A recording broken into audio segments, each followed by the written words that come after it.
Hello and welcome to the new series of Drishti IAS. I am Pooja Devedi, and in this segment today we are going to discuss about the Great Resignation. This topic is important from the perspective of prelims and also from the perspective of GS Mains paper 3. So let's begin with the different topics that we are going to glide by step. These are the topics that we are going to discuss. Let's start with the news. Now, this topic is in the news because as the trend has set in Western and certain European countries to resign without having any other jobs lined up after the resignation. Most of the people who have resigned, this has come post-pandemic or at the end of the pandemic, hopefully at this era, because it was not actually expected. The economies were expecting more employment than the pre-pandemic era. But this has come to everybody's surprise that because of the fluctuation in the working environment throughout the pandemic, it might have triggered something of a sort of looking for a work-life balance. So this is what we are going to discuss. Now, as we can see in this particular picture, 40% of the employees of the total who have actually quit their jobs, mostly of them are quitting because of the burnout that's in the food and hospitality sector. Healthcare, food services and hospitality. 54% in healthcare, then 52% in food and hospital service. Healthcare is I don't even need to explain you this, that why people in the healthcare are quitting. Because of the pandemic, it has taken a toll on the psyche, the minds and the psychology of the people who have been working in the health sector. They might have not found it very lucrative, or they might not have found themselves to be fit enough psychologically to handle something of this sort as the COVID-19 pandemic. Nobody was ready. But of course, this was something that completely jolted their knees out of the way. And that is why they resorted to having a burnout from continuously serving through the COVID-19 pandemic. We saw so many pictures on the social media that how burned out and how actually it was commendable, how burned out the doctors were throughout the entire session, the nurses, the doctors, and everybody who is engaged in the health sector. Then in the food services and hospitality, that is also the same. The reason is burnout. Now, interestingly, 28% of the people who have quit their jobs, of course, when anybody quits their job, they have something lined up. That means if they quit one job, they will switch on to the next. That is very common in the corporate sector, in the private sector specifically. But no, here you can see that 28% they left their companies without any job lined up. That means they did not quit because they have some better opportunities, but they have quit. Now that's in 56% in healthcare, food services and hospitality only. Again, 37% were looking for better compensation. That's 42% in the healthcare and 41% in food services and hospitality. So as you can see, the entire picture will show you that healthcare, food services and hospitality, these are the sectors which have been hard hit from the Great Resignation. Let's move on and talk about what is this, the Great Resignation, like the Great Depression. So the Great Resignation has been termed or coined, this term has been coined by the American psychologist Anthony Klotz. Remember this name? It could be asked in any of your, even UPSC can also ask, and state PCS. So he has called it the Great Resignation, which is a call to remap priorities in the work-life equation. Many people might have gone through such instances where they actually realized the importance of having a work-life balance. And that might be one of the reasons. This might be one of the revolutionizing aspects of the Great Resignation, that many companies will try to structure out their policies in such a manner that work-life equation will be respected. And a record 4.3 million people resigned in August, up to 42,000 from July. This is according to the US Bureau of Labor Statistics. Number of quits in a month as a percentage of the total employment rose to a series high of 2.9% in the Bureau's job openings and labor turnover summary. A report in the Washington Post last month noted that the record quit numbers of August expands to 20 million if measured back to April. Nearly 14 million have exited the labor market in OECD countries and are classified as not working and not looking for work. In the comment segment, tell me what are the OECD countries, the names from them.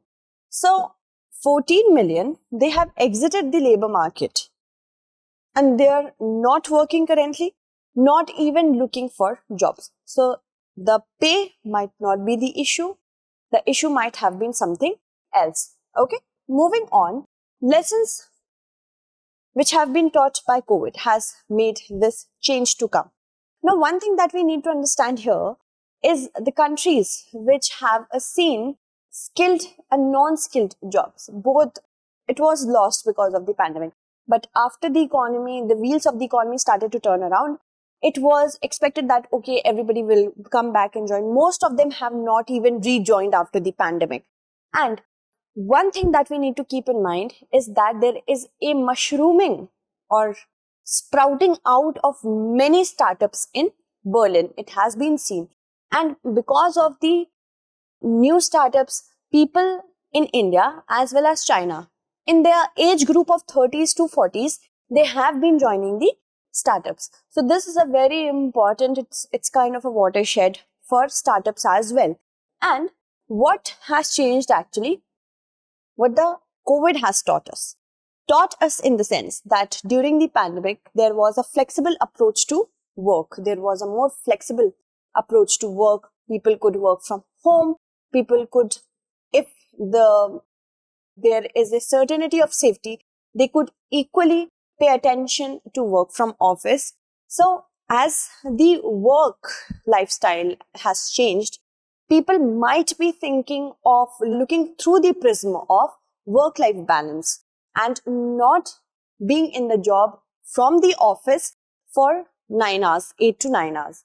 That might be one thing. So people have started also to look at other opportunities which can make them happy without the work. So work-free living has become a viable option.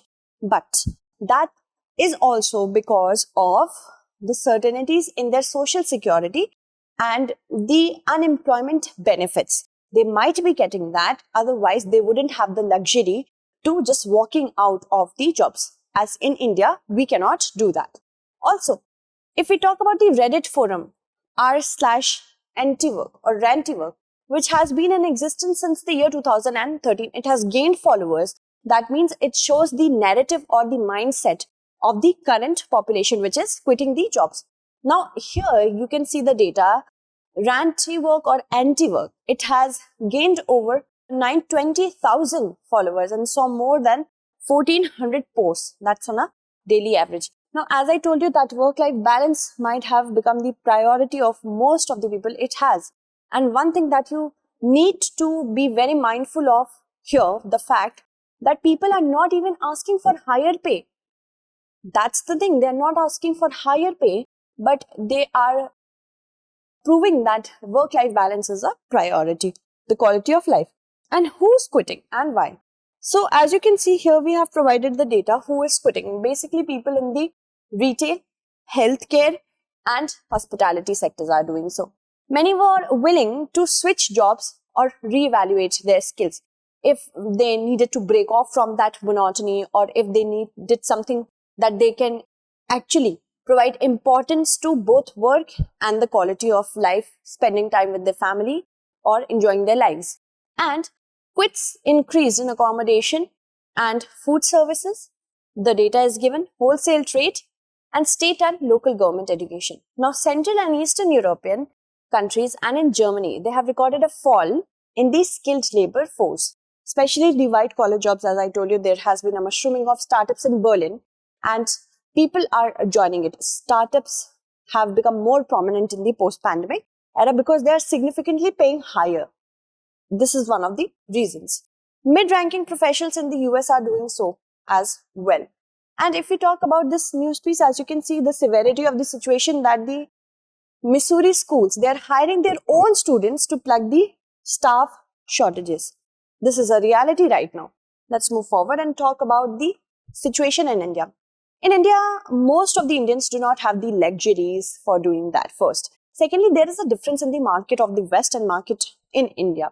Market in India, first of all, is more labor intensive and people do not have much more robust social security nets or unemployment benefits. An average person cannot just have the luxury of just going into their workplace and quitting their job and next day they do not have anything lined up because they have a family to feed or they are the only breadwinners or something like that. So it's very different. Also, people are in no rush in India to have a work-free life. Yes, the patterns might have changed a bit. There has been a change in trend when we talk about the more flexibility is needed in the structure of the current market in the corporate jobs, especially in the IT sector and ITES sector. But there is no trend of quitting the jobs as much as it is being seen in the West. Okay, so there is an absence, as I told you, of social security and unemployment benefits. So nobody can choose to just remain unemployed willingly because they do not have anything robust or anything significant with them to compensate for the loss from the job quitting. Also, interesting post-pandemic trends are visible because startups have become unicorns and many are hiring in bulk and are ready to pay significantly higher. This is one of the reasons in India. Work from home, of course, has triggered changes in the demand structure in the realty market. So, realty market in the sense that people who are able to work from home with full responsibility and accountability, they would choose to work from home. They would want to be more flexible and that has actually triggered more demand from the IT sector in order to have a restructured work-life balance in the post-pandemic or through the end of the pandemic era. Now, the conclusion to this is that it is very necessary right now to ponder upon the situation. Why? Because such crises, it opens up the deep fault lines which were already existing. And people, after a point of time, through the COVID-19 pandemic, have realized that they are equally productive or more productive. And that is through the online interaction. So it might be one of the reasons that this is a lesson that we have learned through COVID. But one thing that we need to keep in mind is accountability should go hand in hand with flexibility. And 75% of the people right now in the corporates want a more flexible work structure.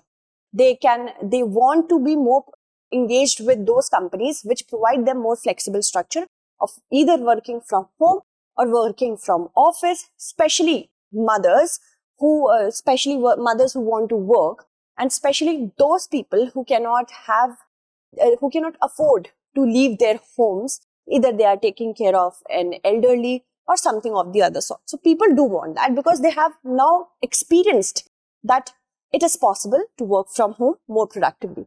And also we have so many different sort of platforms right now that productivity can be increased. Accordingly, accountability can be ensured through different apps to have a vigilance on the persons who are working from home. Why not?